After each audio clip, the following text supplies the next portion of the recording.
নমস্কার বন্ধুরা। তো নতুন একটা ভিডিও নিয়ে চলে এসেছে, আর ভিডিওর মধ্যে যা বলার দরকার ওই বলবে। তার আগে তোমরা বলো তোমরা কেমন আছো। তো একটা কথা বলবো, টাইটেল দেখে আমিও জাস্ট অবাক, কি শুনছি। তো অবশ্যই ভিডিওটি টাইটেলটি হলো, আমি টাইটেল পড়তেই লজ্জা করছে, কি মমতা মোদিকে নিয়ে পালালো, তার সঙ্গে শেখ হাসিনাকেও নিয়ে। ওরে বাবা, তো অবশ্যই কি নিউজ, কি নিউজ, তো অবশ্যই হাসবো নাকি কি করবো মোদি বুঝতে পারছি না। শেখ হাসিনাকে নিয়ে এবং তোমার মমতা ব্যানার্জিকে নিয়ে দুজনকে পালালো। নিয়ে। তো কোথায় পালালো, দাও এক সেকেন্ড। এটা কি পালালো, হাইলাইট টাইটেল? হ্যাঁ, ব্রিটেনে। তো অবশ্যই দেখবো ব্রিটেনে পালিয়ে গেছে তিনজনা ঘুরতে, বন্ধু বান্ধবরা মিলে। একদম। তো অবশ্যই ভিডিওটি দেখবো কি ঘটনা, এবং ওয়ার্ল্ড জাস্ট জোকসিং পার্ট, ওয়ার্ল্ডে কি কি ঘটছে, এবং অবশ্যই দেখবো। মানে কমেডি টাইপেরই হতে হ্যাঁ, পারে হতে বেশিরভাগ। পারে। তো অবশ্যই দেখা যাক আন্তর্জাতিক খবর, সব বিশ্বে কি কি ঘটছে, এবং একদম। বাংলাদেশে এবং ইন্ডিয়াতে, ওয়ার্ল্ডে কি কি ঘটছে, এবং বাংলাদেশে ইসকন নিয়ে বেশিরভাগ হাইলাইটেড টাইটেল হ্যাঁ, অবশ্যই যে ইসকনটা নিয়ে। সমস্ত কমেডি আছে, যে সমস্ত ফানি সোর্স আছে, কারণ এই সংকটের সময় একটু ফানি তো হতেই হবে। তো অবশ্যই এটা সেজন্য ফানি না, জোশ সিরিয়াস করার জন্য। ভিডিওই। সিরিয়াস? হ্যাঁ, একদম। ও, আমি জানতাম তো না। অবশ্যই ভিডিওটি দেখবো, আর মেইন ভিডিও তোমার ডিসক্রিপশন বক্সে পেয়ে যাবে, ওখান থেকে তোমার চেক আউট করতে পারো। গাইস, প্লিজ প্লিজ সাবস্ক্রাইব করে পাশে থাকা বেল আইকনটি অন অল করে করে দিও, দিও। নিত্য নতুন ভিডিও আপডেট পাওয়ার জন্য সবার প্রথমে। তো চলো গাইস, আজকে ভিডিওটি শুরু শুরু করা করা যাক। যাক। ভারতের আগরতলায় বাংলাদেশি সহকারী হাইকমিশনে হামলা, হিন্দু সংঘর্ষ সমিতি ছিঁড়েছে বাংলাদেশি পতাকা। বাংলাদেশিদের চিকিৎসা বাতিল করে বিপাকে কলকাতার হাসপাতালগুলো, ঢাকায় কেন শান্তি রক্ষিছেন মমতা। সিরিয়া কেন ওটা ইস্যুতে বাতিল হলো? মুখোমুখি ইরান, রাশিয়া ও যুক্তরাষ্ট্র। গাজা লেবাননের পর নতুন যুদ্ধক্ষেত্র কি সিরিয়া? কি হচ্ছে? আসসালামু আলাইকুম, অশান্তি দেখছিলেন চারিদিকে। Bangla vision world news headline. এবারে বিস্তারিত। ভারতের উত্তর পূর্বাঞ্চলীয় ত্রিপুরা রাজ্যের উত্তর আগরতলায় বাংলাদেশের সহকারী হাইকমিশনে হামলা চালিয়েছে হিন্দু সংঘর্ষ সমিতি নামে এটি সংগঠনের সমর্থকরা। এই সময় বাংলাদেশের পতাকা ছিঁড়ে ফেলা হয়। এ ঘটনায় দুঃখ প্রকাশ করেছে ভারতের পররাষ্ট্র মন্ত্রণালয়। বাংলাদেশের সংখ্যালঘুদের উপর কথিত নির্যাতন ইস্যুতে সরব ভারত। বাংলাদেশের পরিস্থিতি নিয়ে দেশটিতে একের পর এক বিক্ষোভের মধ্যে এবার আগরতলায় ঘটনা ঘটল। ইসকানের সাবেক সদস্য চিন্ময় দাসকে অবৈধভাবে গ্রেফতার করা হয়েছে এমন অভিযোগ তুলে ভারতের ডানপন্থী সংস্থা হিন্দু সংঘর্ষ সমিতি ত্রিপুরায় বাংলাদেশের সহকারী হাইকমিশনে হামলা চালায়। দেশটির আঞ্চলিক সংবাদ মাধ্যমের খবরে বলা হয়, শান্তিপূর্ণ বিক্ষোভটি সার্কিট হাউসের মহাত্মা গান্ধীর ভাস্কর্যের সামনে পৌঁছলে পুলিশ তাদের বাধা দেয়। এক পর্যায়ে তারা পুলিশি ব্যারিকেড ভেঙে বাংলাদেশি সহকারী হাইকমিশনের অফিসে প্রবেশ করে। এই ঘটনার পরপরই স্থানীয় কর্তৃপক্ষ পরিস্থিতি সামাল দিতে ঘটনাস্থলে পৌঁছায়। পশ্চিম ত্রিপুরার এসপি ডক্টর কিরান কুমার এবং ডিজিপি অনুরাগ ধানকার ঘটনা তদন্তের নির্দেশ দিয়েছেন। বিক্ষোভ চলাকালে 6 সদস্যের একটি প্রতিনিধি দল বাংলাদেশি সহকারী হাইকমিশনের কাছে একটি স্মারকলিপি পৌঁছে দেয়। এতে চিন্ময় দাসের সঙ্গে অমানবিক আচরণের অভিযোগ করা হয়েছে। বাংলাদেশি রোগীদের চিকিৎসা না দেওয়ার ঘোষণা দিয়ে নিজেদের ফাঁদে নিজেরাই পড়ল কলকাতার JN রায় হাসপাতাল সহ ভারতের পশ্চিমবঙ্গের একাধিক হাসপাতাল। সম্প্রতি বাংলাদেশি রোগীদের চিকিৎসা না দেওয়ার ঘোষণা দেয় JN রায় হাসপাতাল। এরপরই বাংলাদেশি রোগীদের অ্যাপয়েন্টমেন্ট বাতিল হতে শুরু করেছে। এমন সিদ্ধান্ত নিয়ে উল্টো ক্ষতির মুখে পড়েছে এসব হাসপাতাল। বাংলাদেশি রোগীদের অভাবে এখন মহাবিপাকে কলকাতার হাসপাতালগুলো। বিস্তারিত মীর ফজলে রাব্বির ডেস্ক রিপোর্টে। বাংলাদেশ ও ভারতের মধ্যে চলমান রাজনৈতিক অস্থিরতার আঁচ পড়েছে চিকিৎসা খাতেও। সম্প্রতি বাংলাদেশি রোগীদের চিকিৎসা না দেওয়ার ঘোষণা দেয় ভারতের একাধিক হাসপাতাল। ফলে ভারতের পশ্চিমবঙ্গ প্রদেশের রাজধানী কলকাতার বেসরকারি হাসপাতালগুলোতে বাংলাদেশি রোগীদের নির্ধারিত অস্ত্রোপচার এবং অ্যাপয়েন্টমেন্ট বাতিল ও স্থগিত হতে শুরু করেছে। কিন্তু এতে হয়েছে হিতে বিপরীত। বাংলাদেশি রোগীদের অভাবে এখন মহাবিপাকে কলকাতার হাসপাতালগুলো। ঘটনার সূত্রপাত গত বৃহস্পতিবার। বিতর্কিত হিন্দু পণ্ডিত চিন্ময় দাসকে নিয়ে ভারতীয় মিডিয়ায় অতিরঞ্জিত খবর এবং অভ্যন্তরীণ বিষয়ে কথা বলায় ঢাকাসহ দেশের বেশ কয়েকটি শিক্ষা প্রতিষ্ঠানের প্রবেশপথে ভারতের পতাকা এঁকে দেন শিক্ষার্থীরা, যা দেখে রীতিমতো তোলপাড় শুরু হয় ভারতের সামাজিক মাধ্যমে। আওয়াজ ওঠে বাংলাদেশি রোগীদের চিকিৎসা না দেওয়ার। এরপর শুক্রবার কলকাতার JN রায় হাসপাতাল, ত্রিপুরার ILS হাসপাতাল সহ একাধিক হাসপাতাল কর্তৃপক্ষ বাংলাদেশিদের চিকিৎসা না দেওয়ার ঘোষণা দেয়। আমরা আজ থেকে অনির্দিষ্টকালের জন্য কোনো রকম বাংলাদেশি পেশেন্টকে অ্যাডমিট অথবা কোনো রকম মেডিকেল পরিষেবা দেব না। কিন্তু সাময়িক উত্তেজনার জেরে এমন সিদ্ধান্ত নিয়ে উল্টো ক্ষতির মুখে পড়েছে এসব হাসপাতাল। ভারতীয় সংবাদ মাধ্যম টাইমস অফ ইন্ডিয়ার এক প্রতিবেদনে জানা যায়, কলকাতার বিখ্যাত পিয়ারলেস হাসপাতালে আগামী এক সপ্তাহে বাংলাদেশি রোগীদের মধ্যে 20টি অস্ত্রোপচার করানোর কথা। এই রোগীদের শনিবার থেকে আগামী শুক্রবারের মধ্যে ভর্তি হওয়ার কথা, কিন্তু এখন পর্যন্ত কেউ তাদের সাথে যোগাযোগ করেনি। কলকাতার ডিসান হাসপাতালে বাংলাদেশি রোগীদের অনেকেই চিকিৎসা নেওয়ার জন্য যান। এই হাসপাতালে গত মাসে বাংলাদেশি রোগীদের চিকিৎসা নেওয়ার হার প্রায় 75% হ্রাস পেয়েছে। একই অবস্থা কলকাতার বিপি পোদ্দার হাসপাতালের। এই হাসপাতালে ক্রিসমাসের সময় বাংলাদেশি রোগীর সংখ্যা বেড়ে যায়, কিন্তু এবার বাংলাদেশি রোগীদের অভাবে ডিসেম্বরের শেষ 10 দিনের নির্ধারিত প্রায় 50টি অস্ত্রোপচার স্থগিত করা হয়েছে। তবে এর মাঝেই ভিন্নধর্মী এক পদক্ষেপ নিয়েছেন শিলিগুড়ির একজন চিকিৎসক। শিখর বন্দ্যোপাধ্যায় নামের এই চিকিৎসক বাংলাদেশি রোগীদের চিকিৎসা দিতে রাজি আছেন, কিন্তু এর আগে ভারতীয় পতাকায় প্রণাম করে তার চেম্বারে প্রবেশ করতে হবে। এমনকি চেম্বারের দরজায় ভারতের পতাকা টাঙিয়ে প্রণামের নির্দেশিকাও দিয়ে রেখেছেন তিনি। গত 5 আগস্টের পর থেকে বাংলাদেশিদের ভিসা দেওয়া সাময়িক বন্ধ রাখে ভারত। এরপর থেকে দেশটিতে বাংলাদেশি রোগী ও পর্যটকের সংখ্যা কমতে থাকে। তবে পশ্চিমবঙ্গ মেডিকেল কাউন্সিল বাংলাদেশি রোগীদের চিকিৎসা সেবা দেওয়া বন্ধের বিষয়টিকে সমর্থন করেনি। এছাড়া চিকিৎসকদের একাংশের এই সিদ্ধান্তের বিরোধিতা করেছেন কলকাতার মেয়র ফিরহাদ হাকিম। যদিও চিকিৎসকদের অনেকে বলছেন, সম্পর্ক স্বাভাবিক না হওয়া পর্যন্ত বাংলাদেশি রোগী দেখা বন্ধ রাখবেন তারা। একটা মানুষ যদি অসুস্থ হয়ে যায়, সে আমার শত্রু হলেও সেটাই কথা আমার কাছে। এটা হচ্ছে একটা ডাক্তারের ধর্ম, একটা চিকিৎসকের ধর্ম, একটা চিকিৎসা কেন্দ্রের অবশ্যই বাংলা ভিশন। ভালো কথা বলেছেন, তাই না? এদিকে বাংলাদেশের জাতিসংঘে শান্তিরক্ষী পাঠাতে ভারতের কেন্দ্রীয় সরকারকে উদ্যোগ নেওয়ার আহ্বান জানিয়েছেন পশ্চিমবঙ্গের মুখ্যমন্ত্রী মমতা ব্যানার্জি।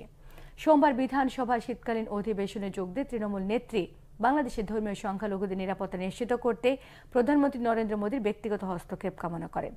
বাংলাদেশের সম্মিলিত সনাতনী জাগরণ জোটের মুখপাত্র চিন্ময় কৃষ্ণ দাসের গ্রেফতারকে কেন্দ্র করে এ মন্তব্য করেন তিনি। জানান, যদি বাংলাদেশে থাকা ভারতীয়রা আক্রান্ত হয় তবে তাদের ফিরিয়ে নেবে ভারত সরকার। কোনো ভারতীয়ের উপর অত্যাচার হতে দেওয়া হবে না বলেও মন্তব্য করেছেন তিনি। তবে ভারতীয়দের উপর অত্যাচার বলতে তিনি কাদেরকে বুঝিয়েছেন তা ওই বক্তব্যে পরিষ্কার করেননি তৃণমূল নেত্রী। বাংলাদেশের সম্মিলিত সনাতনী জাগরণ জোটের মুখপাত্র চিন্ময় কৃষ্ণ দাসের গ্রেফতার এবং সে দেশের সংখ্যালঘুদের উপরে হামলায় অভিযোগকে কেন্দ্র করে গেল কয়েকদিন ধরে বাংলাদেশ ভারত দুদেশের মধ্যে তীব্র টানাপোড়েন চলছে। এই ঘটনাকে কেন্দ্র করে কলকাতা এবং সীমান্তবর্তী অঞ্চল সহ রাজ্যের একাধিক অংশে বিক্ষোভ প্রদর্শন করা হয়েছে। গত 5 আগস্ট শেখ হাসিনা সরকারের পতনের পর থেকে বাংলাদেশ ভারত সম্পর্কে যে টানাপোড়েন চলছে তার নতুন মাত্রা যোগ করল মমতার এই আহ্বান। নতুন মোড় নিয়েছে সিরিয়ার গৃহযুদ্ধ। দেশটির উত্তর পশ্চিমাঞ্চলের শহর আলেপ্পো নিয়ন্ত্রণে নেওয়ার পর এবার চতুর্থ বড় শহর হামার প্রদেশের দিকে এগুচ্ছে বিদ্রোহী যোদ্ধারা। এ পরিস্থিতিতে বিদ্রোহী বাহিনীর বিরুদ্ধে হামলা বাড়িয়েছে সিরিয়া এবং তাদের মিত্র রুশ বাহিনী। বিদ্রোহী বাহিনী নিয়ন্ত্রণ থেকে অঞ্চলগুলো পুনর্নিয়ন্ত্রণের চেষ্টা করছে বাশার আল আসাদ সরকার। তবে বিশ্লেষকদের আশঙ্কা, বিদ্রোহীদের প্রতিহত করা খুবই কঠিন হবে। শহীদ আরাফাতের ডেস্ক রিপোর্ট। সিরিয়ার বিদ্রোহী যোদ্ধাদের লক্ষ্য করে দফায় দফায় বিমান হামলা চালিয়েছে রাশিয়া ও সিরিয়ার বিমান বাহিনী। এতে বিদ্রোহী যোদ্ধা সহ অনেক বেসামরিক মানুষ হতাহত হয়েছে। সিরিয়ার দ্বিতীয় বৃহত্তম শহর আলেপ্পো পুরোপুরি নিজেদের দখলে নেওয়ার পর আরও অগ্রসর হচ্ছে সশস্ত্র বিদ্রোহী গোষ্ঠী হায়াত তাহরির আল শাম। তাদের লক্ষ্য এখন হামার প্রদেশ। পরিস্থিতি নিয়ন্ত্রণের বাইরে যাওয়ার শঙ্কায় নড়েচড়ে বসেছে সিরিয়ার সরকার। শত্রুদের নির্মূল করতে কড়া হুঁশিয়ারি উচ্চারণ করেছেন সিরিয়ার প্রেসিডেন্ট বাশার আল আসাদ। বিদ্রোহীরা আলেপ্পো শহরের নিয়ন্ত্রণ নেওয়ার পর থেকেই সিরিয়ার গৃহযুদ্ধ নতুন মোড় নেয়। আলেপ্পো বিমানবন্দর সহ গুরুত্বপূর্ণ স্থানগুলো দখল করেছে বিদ্রোহীরা। 1 দশকের বেশি সময় ধরে চলা দেশটির গৃহযুদ্ধ 2020 সালে মোটামুটি নিয়ন্ত্রণে নিয়ে এসেছিল আসাদ সরকার। পরিস্থিতি বিবেচনায় বিদ্রোহীদের ঠেকাতে সিরিয়ায় অতিরিক্ত সামরিক সহায়তা দেওয়ার ঘোষণা দিয়েছে মস্কো। এরই মধ্যে দামেস্কে প্রেসিডেন্ট বাশার আল আসাদের সঙ্গে বৈঠক করেছেন ইরানের পররাষ্ট্রমন্ত্রী আব্বাস আরাকচি। সিরিয়ার সেনাবাহিনী শত্রুদের পরাজিত করবে বলে আশা তার। একই সঙ্গে বিদ্রোহীদের মোকাবেলায় তেহরান দামেস্কের পাশে থাকবে বলে জানান Abbas. Shahid Arafat, Bangla vision news desk. এদিকে সিরিয়ার বর্তমান যুদ্ধ পরিস্থিতির পেছনে মস্কো এবং তেহরানের সঙ্গে আসাদের ঘনিষ্ঠতা দায়ী বলে দাবি করেছে যুক্তরাষ্ট্র। এরই মধ্যে ক্ষমতাসীন প্রেসিডেন্ট বাশার আল আসাদের পক্ষ হয়ে সশস্ত্র বিদ্রোহী গোষ্ঠীর বিরুদ্ধে লড়াই করছে তার পুরনো মিত্র রাশিয়া। 2011 সালে শুরু হওয়া সিরিয়ার গৃহযুদ্ধের পর 2020 সালে যুদ্ধবিরতি হয়। এরপর থেকে অনেকাংশে সরকারের নিয়ন্ত্রণে থাকার পর এবারই ঘটল এমন ব্যাপক মাত্রার আক্রমণ। বিশেষজ্ঞরা মনে করছেন, এমন পরিস্থিতিতে সংশ্লিষ্ট পক্ষগুলো যদি পুরোদমে মাঠে নামে তাহলে আরেকটি আঞ্চলিক যুদ্ধের মধ্যে পড়বে গোটা মধ্যপ্রাচ্য। ডেস্ক রিপোর্টে বিস্তারিত জানাচ্ছেন হাফিজুল ইসলাম। 13 বছর পর নতুন করে যুদ্ধের কবলে পড়ল সিরিয়া। এর মধ্যেই দেশটির দ্বিতীয় বৃহত্তম নগরী আলেপ্পোর নিয়ন্ত্রণ নিয়েছে বিদ্রোহী গোষ্ঠীগুলো। 2011 সাল থেকে শুরু হওয়া গৃহযুদ্ধ আনুষ্ঠানিকভাবে শেষ না হলেও থেমে গিয়েছিল সংঘাত। মিত্র ইরান ও রাশিয়ার মদদে প্রেসিডেন্ট বাশার আল আসাদের সেনারা নিয়েছিল গুরুত্বপূর্ণ শহরগুলোর নিয়ন্ত্রণ। এবারও বিদ্রোহীদের থামাতে বিমান হামলা চালিয়েছে রাশিয়া। বিষয়টি ভালোভাবে নেয়নি যুক্তরাষ্ট্র। আসাদ সরকারের উপর গোটা পরিস্থিতির দায় চাপাচ্ছে মার্কিন প্রশাসন। আঞ্চলিক সংঘাত শুরু হলে শেষ পর্যন্ত কার হাতে যাবে সিরিয়ার দখল? মস্কো ও তেহরানের সাহায্য পাওয়া দেশটি কি পারবে আমেরিকার চোখ রাঙানি এড়াতে? নভেম্বরের শেষ সপ্তাহ থেকে হায়াত তাহরির আল শাম নামের একটি সংগঠনের নেতৃত্বে আকস্মিক হামলা শুরু করে সিরিয়ার বিদ্রোহী গোষ্ঠীগুলো। প্রথমে সরকার নিয়ন্ত্রিত ছোট শহরগুলোর দখল নিলেও পরবর্তীতে আলেপ্পোর মতো কৌশলগত গুরুত্ব আছে এমন নগরীর দিকে মনোযোগ দেয় তারা। যুক্তরাজ্য ভিত্তিক Syrian observatory for human rights জানিয়েছে, আলেপ্পো দখলের পর চতুর্থ বৃহত্তম শহর হামা ছাড়িয়ে আরও সামনে যাচ্ছে বিদ্রোহীরা। বার্তা সংস্থা এএফপির খবরে জানা গেছে, গৃহযুদ্ধ শুরুর পর এবারই প্রথম আলেপ্পোর উপর থেকে সম্পূর্ণ নিয়ন্ত্রণ হারিয়েছে সিরিয়া সরকার। ক্ষমতার শুরু থেকেই ইরানের উপর অনেকাংশে নির্ভর করেন শিয়া মতাবলম্বী প্রেসিডেন্ট বাশার আল আসাদ। বিদ্রোহের দমনে ইরানের সঙ্গে তার জোট প্রথমবার বেশ ভালোই কাজে এসেছিল। আসাদের সেনাবাহিনীতে প্রায় ৮০,০০০ যোদ্ধা দিয়েছে তেহরান। পাশাপাশি সিরিয়ার সাথে মিত্রতা রয়েছে রাশিয়ারও। তবে এই বন্ধুত্বকে মোটেও ভালো মনে করছে না যুক্তরাষ্ট্র। রাশিয়া ও ইরানের সঙ্গে ঘনিষ্ঠতার কারণেই চলমান বিপদে পড়েছে সিরিয়া, এমন দাবি করেছে হোয়াইট হাউসের জাতীয় নিরাপত্তা কাউন্সিল এনএসসি। সাম্প্রতিক বছরগুলোর মধ্যে সিরিয়ায় এমন বড় ধরনের লড়াই আগে দেখা যায়নি। চলমান আক্রমণকে প্রতিরক্ষামূলক দাবি করেছেন বিদ্রোহী সামরিক commander lieutenant colonel Hasan Abdul Gani. এক ভিডিও বিবৃতিতে তিনি জানান, জনগণ ও দেশের ভূখণ্ড রক্ষার জন্য এমন হামলা করার বিকল্প ছিল না। ইরানের ভাড়াটে সৈন্য, সরকারি মিলিশিয়া ও তাদের মিত্ররা সিরিয়ার সাধারণ জনগণের বিরুদ্ধে প্রকাশ্য যুদ্ধ ঘোষণা করেছে বলেও মন্তব্য করেন এই কমান্ডার। মধ্যপ্রাচ্যে ইরান ও তাদের সমর্থিত সশস্ত্র গোষ্ঠীগুলোর সাথে চলছে ইসরায়েলের সংঘাত। লেবাননে যুদ্ধবিরতি হওয়ায় ইরানের দিকে দৃষ্টি দেবেন বলে জানিয়েছেন বেনিয়ামিন নেতানিয়াহু। তার মতলবের দিকে নজর রাখতে হচ্ছে ইরানকে। অন্যদিকে ইউক্রেন যুদ্ধে ব্যস্ত থাকায় সিরিয়ায় যথেষ্ট শক্তির যোগান দিতে পারছে না রাশিয়া। পুরনো মিত্র মস্কো ও তেহরানের কাছ থেকে আংশিক সমর্থন নিয়ে এবারের সংঘাতময় পরিস্থিতি সামাল দিতে পারবেন কিনা বাশার আল আসাদ, তার উপর নির্ভর করছে গোটা অঞ্চলের ভাগ্য। হাফিজুল ইসলাম, বাংলা ভিশন। কি অবস্থা! প্রেসিডেন্টের ক্ষমতা প্রয়োগ করে আগ্নেয়াস্ত্র মামলায় দোষী সাব্যস্ত ছেলে হান্টার বাইডেনকে ক্ষমা করলেন বিদায়ী মার্কিন প্রেসিডেন্ট জো বাইডেন। স্থানীয় সময় রবিবার এই ক্ষমা ঘোষণা করে বাইডেন জানান, তার ছেলে সুষ্ঠু বিচার নিশ্চিতে আদালত ব্যর্থ হয়েছে। প্রেসিডেন্টের ছেলে হবার কারণে হান্টারকে ফাঁসানো হয়েছে বলেও তিনি দাবি জানান। এর আগে ছেলের বিচার কাজে হস্তক্ষেপ করবেন না বলে জানিয়েছিলেন তিনি। তবে ডোনাল্ড ট্রাম্পের কাছে ক্ষমতা হস্তান্তরের আগে ছেলেকে ক্ষমা করে নিজ প্রতিশ্রুতি রক্ষা করতে পারলেন না জো বাইডেন। হান্টার বাইডেন এ বছরের শুরুতে মাদক সেবন, অস্ত্রের বিষয়ে মিথ্যে তথ্য দেওয়ার অভিযোগে অভিযুক্ত হন। এছাড়া কর ফাঁকির ঘটনাতেও তিনি দোষী সাব্যস্ত হয়েছিলেন। বিশ্লেষকরা বলছেন, বাইডেনের এই সিদ্ধান্ত মার্কিন বিচার ব্যবস্থার স্বাধীনতাকে প্রশ্নের মুখে ফেলবে। এই ছিল আজকের মতো। সঙ্গে থাকায় সবাইকে। তো গাইস, কি ঘটছে ভাই সিরিয়াতে, আমি শুনে অবাক। আমি এই বছরটা কি শুনবো, এইদিকে বাংলাদেশ কখনোই সুস্থ থাকতে পারছে না, একটা ঘটনা কমছে আরেকটা ঘটনা আসছে। মানে এদিকে বাংলাদেশে অ্যাভয়েড করলে কিন্তু ভারতেরও ক্ষতি। এইভাবে চিকিৎসার দিক থেকে কতটা ক্ষতি হয়েছে, যে মিলেমিশে যদি কাজ না করো অবশ্যই একজনের থেকে আরেকজনের ক্ষতি হবেই। ভালো যা ইচ্ছে করতে আমি বলতে পারি, কিন্তু চিকিৎসা ব্যবস্থা যারা চিকিৎসা করছে তাদের মুখে এগুলো মানাচ্ছে না। সেটাই, একজন কিন্তু বেশ ভালো কথা বলেছে যে সে যদি আমার কাছে সাহায্য চায়, সে আগে সে আমার যেই শত্রু হোক না কেন, হ্যাঁ, বিপদের দিনে আমাকে তো সে এগিয়ে যাওয়া উচিত। সাহায্য করতে হবে। সে কারণ যদি মারাও যায় তাকে তো আগে সুস্থ করতে হবে।